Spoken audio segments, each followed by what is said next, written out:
Hello student, स्वागत है आप सभी का आपके अपने YouTube channel Prince food education में। आज की इस क्लास में हम आपको पेपर फर्स्ट शैक्षिक नेतृत्व एवं प्रबंधन का जो टॉपिक है शैक्षिक पर्यवेक्षण उसके बारे में बताएंगे। तो जानते हैं पर्यवेक्षण क्या है। तो पर्यवेक्षण शब्द अंग्रेजी के शब्द सुपरविजन का हिंदी रूपांतरण है। तो इसका इंग्लिश वर्जन क्या है पर्यवेक्षण का? सुपरविजन। और पर्यवेक्षण शब्द जो है वो अंग्रेजी के शब्द सुपरविजन का हिंदी रूपांतरण है। तो जिसका अर्थ क्या होता है, मतलब पर्यवेक्षण का अर्थ क्या होता है? पर्यवेक्षण का अर्थ होता है कि वह श्रेष्ठ दृष्टि जो स्थिति का सही आकलन कर संबंधित क्षेत्र का भावी विकास कर सके। पर्यवेक्षण का अर्थ हुआ कि वह श्रेष्ठ दृष्टि जो स्थिति जो हमारे सामने स्थिति है उसका सही आकलन करे और उसके बाद उसका विकास कर सके। तो जिसका अर्थ क्या होता है कि वह श्रेष्ठ दृष्टि जो स्थिति का सही आकलन कर उसका संबंधित क्षेत्र जो उस स्थिति का पहले सही आकलन करे, जिससे क्या हुआ उससे संबंधित जो क्षेत्र होगा उसका भावी विकास हो सके। नेक्स्ट है super plus vision. Super vision कितने शब्दों से मिलकर बना है? सुपर प्लस विजन मतलब उच्च दृष्टि। तो वह उच्च दृष्टि जो विद्यालय को गति प्रदान करती है, मतलब विद्यालय का विकास करने में सहायक होती है। नेक्स्ट है पर्यवेक्षण से अभिप्राय है कि कार्यरत कर्मचारियों पर निगरानी रखना। पर्यवेक्षण से बताया गया है कि जो सुपरविजन है उससे तात्पर्य यह है कि जो विद्यालय में जो कार्यरत कर्मचारी हैं उन पर निगरानी रखना, ये होता है पर्यवेक्षण का कार्य।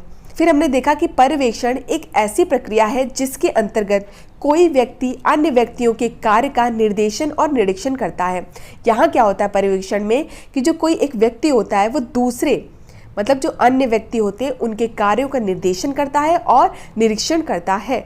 इसका मुख्य उद्देश्य यह सुनिश्चित करना है कि कर्मचारियों को जो कार्य दिए गए हैं, इसमें यह बताया गया है कि जो कर्मचारी हैं वहाँ पे काम करने वाले हैं उनको जो कार्य दिए गए हैं विद्यालय की ओर से, क्या वो उनको भली भांति कर रहे हैं या नहीं कर रहे हैं। तो क्या करते हैं इसमें, क्या करते हैं एक व्यक्ति जो होता है वो अन्य व्यक्तियों के कार्य का निर्देशन और निरीक्षण करता है। नेक्स्ट है पर्यवेक्षण शब्द जो है वो अंग्रेजी भाषा के सुपरविजन शब्द का पर्याय है। ये तो मैंने आपको बता ही दिया, ठीक है। पर्यवेक्षण दो शब्दों परि प्लस अन्वेषण से मिलकर बना है, सुपर प्लस विजन से मिलकर बना है। नेक्स्ट है कि सुपर का अर्थ क्या है? सुपर का अर्थ है असाधारण या अलौकिक। सुपर का अर्थ क्या है? असाधारण, अलौकिक। और विजन का अर्थ है अत्यंत सूक्ष्म दृष्टि। तो सुपर का अर्थ हमने पढ़ा असाधारण, अलौकिक, और विजन का अर्थ हमने पढ़ा अत्यंत सूक्ष्म दृष्टि। तो विद्यालय की दृष्टि से पर्यवेक्षण का अर्थ बताना है तो क्या होता है? तो विद्यालय की चहुमुखी दिशाओं का ध्यानपूर्वक अवलोकन करना कि जो विद्यालय की चहुमुखी दिशाओं मतलब चारों ओर से विद्यालय का ध्यानपूर्वक अवलोकन करना और विकास के लिए जो उनके विकास के लिए उपयुक्त सुझाव है उसको देना। तो पर्यवेक्षण का तात्पर्य यही होता है कि पहले हमें किसी चीज़ का अवलोकन कर लेना है, ठीक है। अवलोकन करने के बाद में हमें क्या करना है, उसके समस्या समाधान के लिए उसको सुझाव देना है कि वो उसका समस्या समाधान कैसे हो सकता है, उसका विकास जो है वो कैसे हो सकता है। पहले किसी चीज़ का अवलोकन करना, इसके बाद उसकी समस्या का समाधान हेतु से सुझाव देना, ठीक है, ताकि क्या हो सके, उसका विकास हो सके। अब पर्यवेक्षण की परिभाषाएं देख लेते हैं। तो पहला है एडम्स तथा डिक्की के अनुसार। एडम्स तथा डिक्की ने क्या कहा है कि पर्यवेक्षण शिक्षण की उन्नति हेतु एक सुनियोजित कार्यक्रम है, कि जो पर्यवेक्षण है वो शिक्षण की उन्नति हेतु एक सुनियोजित कार्यक्रम है। फ्रांसीसी अय्यर के अनुसार क्या कहा गया है पर्यवेक्षण के बारे में कि पर्यवेक्षण समस्त शैक्षिक प्रयास में सर्वश्रेष्ठ तथा गत्यात्मक है। फ्रांसीसी अय्यर के अनुसार कहा गया है कि पर्यवेक्षण जो है वो समस्त शैक्षिक प्रयास में सर्वश्रेष्ठ तथा गत्यात्मक है। यह अत्यंत श्रेष्ठ है क्योंकि यह सर्वाधिक सृजनात्मक है। तो हमने एडम्स तथा डिक्की के अनुसार पढ़ा कि पर्यवेक्षण क्या है? पर्यवेक्षण शिक्षण की उन्नति हेतु एक सुनियोजित कार्यक्रम है। फ्रांसीसी अय्यर के अनुसार क्या कहा गया कि पर्यवेक्षण समस्त शैक्षिक प्रयास में सर्वश्रेष्ठ तथा गत्यात्मक है और यह अत्यंत श्रेष्ठ है क्योंकि यह सर्वाधिक सृजनात्मक है। अब हम पढ़ते हैं शैक्षिक पर्यवेक्षण। तो शैक्षिक पर्यवेक्षण क्या है? शिक्षा के क्षेत्र में किया जाने वाला पर्यवेक्षण जो होता है वो शैक्षिक पर्यवेक्षण कहलाता है। शिक्षा के क्षेत्र में किया जाने वाला पर्यवेक्षण शैक्षिक पर्यवेक्षण कहलाता है। अब बोलते हैं बायल्स किम्बाल के मतानुसार। तो बायल्स किम्बाल ने क्या कहा है पर्यवेक्षण के बारे में? उन्होंने कहा है कि पर्यवेक्षण उत्तम अधिगम तथा शिक्षण की व्यवस्था को विकसित करने में सहायक प्रक्रिया है। जो पर्यवेक्षण है वो उत्तम अधिगम तथा शिक्षण की व्यवस्था को विकसित करने में सहायक प्रक्रिया है। उत्तम अधिगम तथा जो शिक्षण की व्यवस्था है उसको क्या करना, विकसित करने के लिए, उसका विकास करने के लिए सहायक प्रक्रिया है। यह किसने कहा है? बायल्स किम्बाल्स ने कहा है। अब देखते हैं शैक्षिक पर्यवेक्षण के प्रकार। तो पहला है आधिकारिक शिक्षा पर्यवेक्षण, दूसरा है रचनात्मक शिक्षा पर्यवेक्षण, तीसरा है वैज्ञानिक शिक्षा पर्यवेक्षण, चौथा है संकेतात्मक और पांचवा है नेतृत्व। तो पहला हमने पढ़ा आधिकारिक, दूसरा है रचनात्मक, तीसरा है वैज्ञानिक, चौथा है संकेतात्मक और पांचवा है नेतृत्व। ठीक है, नेक्स्ट है शैक्षिक पर्यवेक्षण के सिद्धांत क्या हैं? तो शैक्षिक पर्यवेक्षण के सिद्धांत कौन कौन से हैं? आर बर्टन तथा बुकनर ने पर्यवेक्षण के 4 सिद्धांत बताए हैं। जो आर बर्टन तथा बुकनर है उसने पर्यवेक्षण के 4 सिद्धांत बताए हैं। कौन कौन से? पर्यवेक्षण सैद्धांतिक रूप से ठोस हो, ठीक है, पर्यवेक्षण सैद्धांतिक रूप से ठोस हो, पर्यवेक्षण लोकतांत्रिक हो, पर्यवेक्षण वैज्ञानिक हो और पर्यवेक्षण रचनात्मक हो। तो आर बर्टन, क्वेश्चन में अगर यह पूछा जाए कि आर बर्टन तथा बुकनर ने पर्यवेक्षण के कितने सिद्धांत बताए हैं, तो आर बर्टन तथा बुकनर ने पर्यवेक्षण के 4 सिद्धांत बताए हैं। कौन कौन से? आर बर्टन तथा बुकनर ने पर्यवेक्षण के 4 सिद्धांत बताए हैं। ठीक है, कौन कौन से सिद्धांत बताए हैं? पर्यवेक्षण सैद्धांतिक रूप से ठोस हो।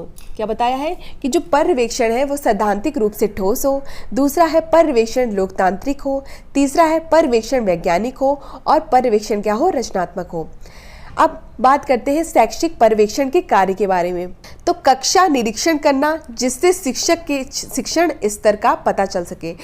इसमें शैक्षिक पर्यवेक्षण का कार्य होता है कि कक्षा निरीक्षण करना जिससे शिक्षक के शिक्षण स्तर का पता चल सके। ठीक है, नेक्स्ट पॉइंट है शिक्षक गोष्ठियां आयोजित करना भी पर्यवेक्षण का कार्य होता है। शिक्षक गोष्ठियां आयोजित करना, सभा समितियों में भाग लेना। नेक्स्ट है अभिभावकों से संपर्क स्थापित करना। पांचवा है परामर्शदाता के रूप में कार्य करना और छठवां है अनुसंधान कार्य करना। तो हमने पहला हमने क्या पढ़ा? कक्षा निरीक्षण करना जिससे शिक्षक के शिक्षण स्तर का पता चल सके, दूसरा है शिक्षक गोष्ठियां आयोजित करना, तीसरा है सभा समितियों में भाग लेना, चौथा है अभिभावकों से संपर्क स्थापित करना, पांचवा क्या है? परामर्शदाता के रूप में कार्य करना और लास्ट है अनुसंधान कार्य करना।